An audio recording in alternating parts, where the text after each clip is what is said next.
Break के बाद आप सभी दर्शकों का अन्नदाता में स्वागत है।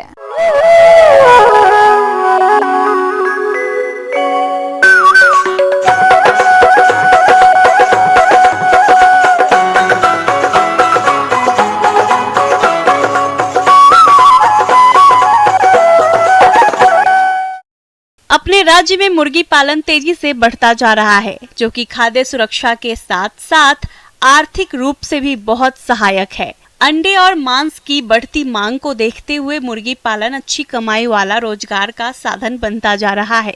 यह एक ऐसा व्यवसाय है जो आय का अतिरिक्त साधन बन सकता है। यह व्यवसाय बहुत कम लागत में शुरू किया जा सकता है और इसमें मुनाफा भी काफी अधिक कमाया जा सकता है। बैकयार्ड मुर्गी पालन में मुर्गी को आंगन या घर के पछवाड़े में खाली पड़ी जगह पर आसानी से पाला जा सकता है। तो आप किस प्रकार से करें बैकयार्ड मुर्गी पालन, इस बारे में जानकारी दे रहे हैं डॉक्टर मनीष कुमार।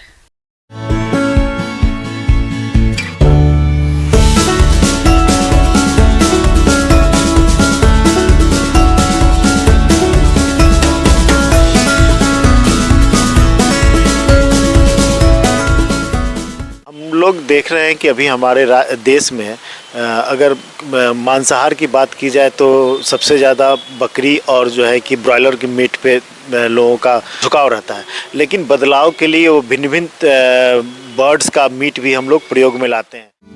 नवीन वैज्ञानिक तकनीकी जानकारी द्वारा कुक्कुट पालन एक उद्योग का रूप ले चुका है, जिससे भोजन के आवश्यक अंग प्रोटीन का उत्पादन बढ़ाने के साथ साथ आर्थिक लाभ भी होता है।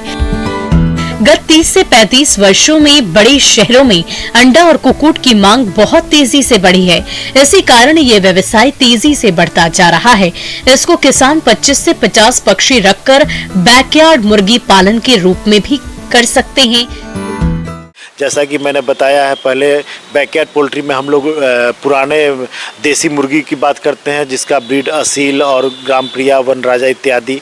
उसके बाद जो है कि देसी मुर्गी के अलावा अन्य पक्षी जिसका हम लोग जो है कि पालन कर रहे हैं, जो कि मेनली बैकयार्ड फार्मिंग के रूप में ही अभी अपने देश में किया जा रहा है। उसमें बटेर, टर्की और गिन्नी फाउल प्रमुख है। बटेर जहाँ तक जो है कि काफ़ी छोटा वजन होता है, 300 ग्राम का होता है और बहुत कम दिनों में 20 से 25 दिनों में इसको पाल कर तैयार किया जा सकता है।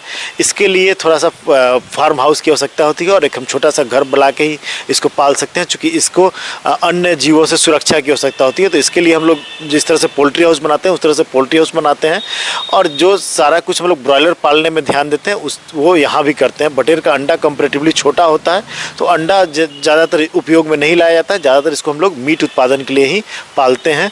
उसके बाद गिन्नी फॉल की बात करते हैं, तो गिन्नी फॉल एक तरह से कहिए कि चाइनी मुर्गी या चीनी मुर्गी हम लोग कहते हैं और ये विदेशी मुर्गी की तरह लगता है। वजन में ये आम मुर्गियों से बड़ा होता है और इसके लिए भी हम लोग एक तरह से बैकयार्ड पोल्ट्री के में ही इसको पालते हैं अपने घर के पीछे। गिनी फाउल पालन अंडे और मांस दोनों के लिए किया जाता है। 12 हफ्तों में इसका वजन 10 से 1200 ग्राम तक हो जाता है। इस दौरान ये 110 से 200 अंडे तक देती हैं और लगभग 4 से 5 माह के बाद ये पक्षी बेचने योग्य तैयार हो जाता है। और थोड़ा सा ये वाइल्ड है, मतलब ये कहिए कि हम लोगों से उतना फ्रेंडली नहीं है जितना कि मुर्गी प्रजाति हम लोगों से फ्रेंडली है। तो इसके लिए भी हम लोग खाने के लिए कोई विशेष व्यवस्था करने की ज़रूरत नहीं है। ये घूम फिर के चर के पिछवाड़े में जो भी घर में जो भी हम लोग के घर का जो वेस्ट पदार्थ है वो खा के ये तैयार होता है। और इसका जो है कि इसको अंडा, अगर हम लोग इसको अंडा लेना चाहें तो इसके लिए इसका काफ़ी उम्र बढ़ेगा तभी ये अंडा देगा।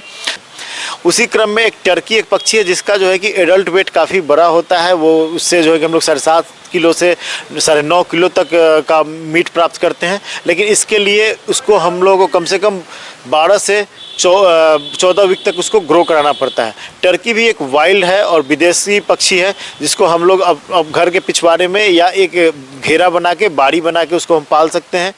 टर्की पक्षी में बोर्ड कगेस्टेट हवाइट भारत में पाली जाने वाली प्रमुख टर्की है। यह भारतीय जलवायु के लिए सर्वाधिक उपयुक्त नस्ल है। यह 7 से 8 माह में 10 से 12 किलोग्राम शरीर भार प्राप्त कर लेता है। इसके विषणन की आयु क्रमशः नर एवं मादा में 80 से 23 सप्ताह एवं 18 से 20 सप्ताह उपयुक्त है। 20 से 24 सप्ताह की आयु में उनका शरीर का वजन 8 से 9 किलोग्राम हो जाता है। और यहाँ भी हम लोग अंडे का उतना उपयोग नहीं करते हैं जितना इसके जो है कि बर्ड का।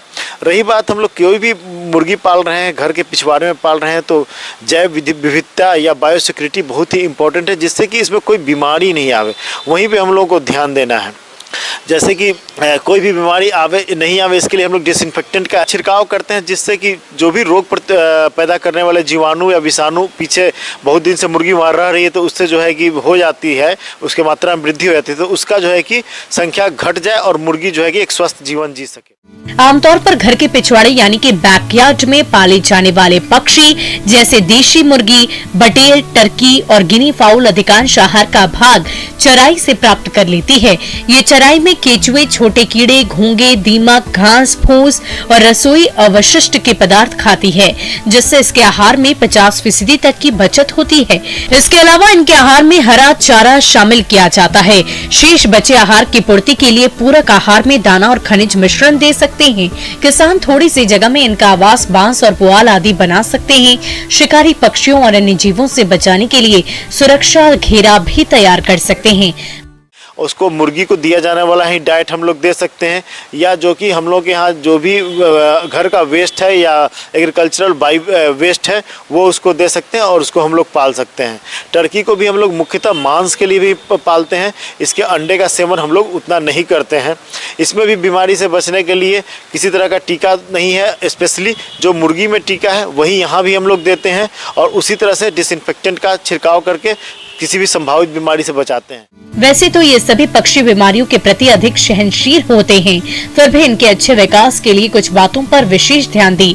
जैसे पानी के बर्तनों को प्रतिदिन साफ करें, उनमें स्वच्छ और ताज़ा पानी भरें, पक्षियों को संतुलित आहार पर्याप्त मात्रा में उपलब्ध कराएं, दाने के बर्तन पक्षियों के पहुँचने लायक ऊंचाई पर रखें, समय समय पर दाने के बर्तनों की सफाई भी करते रहें।